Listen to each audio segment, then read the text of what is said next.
Ұлытау облысы Жезқазған қаласындағы номер 1 жалпы білім беретін мектебінің дене шынықтыру пәнінің мұғалімі Сансызбаева Ақгүл Тілегенқызы. Осы дене тәрбиесі мамандығын өзім мектеп қабырғасынан бастап жақсы көретінмін. Сол себепті осы мамандықты таңдадым. Спорт дегеніміз әрбір жеке тұлғаның таңдаған спорт түрінен жоғарғы нәтижеге жеткізу саласы. Яғни, жарыс әрекетінің, спортшыларды жарыстарға қатысуға даярлаудың ерекше нысаны болып табылады. Дене тәрбиесінің барлық сабақтар бағытына қарай мынадай міндеттерді жүзеге асыруы тиіс. Олар тәрбие, білім, сауықтыру.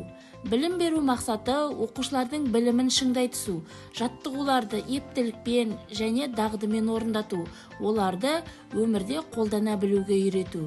Жеке адамның да, қоғамның да ең басты байлығы денсаулық. Денсаулық адам тіршілігінің ең бірінші шарты. Спортпен айналысу, салауатты өмір салтын ұстану денсаулықтың кепілі. Оқушыларымыздың спортқа деген қызығушылықтары жоғары. Үзіліс кезінде де дойбы, тоғызқұмалақ ойындарымен жалғасады. Осы бойынша қалалық мектеп лигасы бойынша оқушыларымызды әр спорт түрінен жарыстарға қатыстырып, жүлделі 2-3 орындарға және ақшалай сыйлықтарға ие болдық.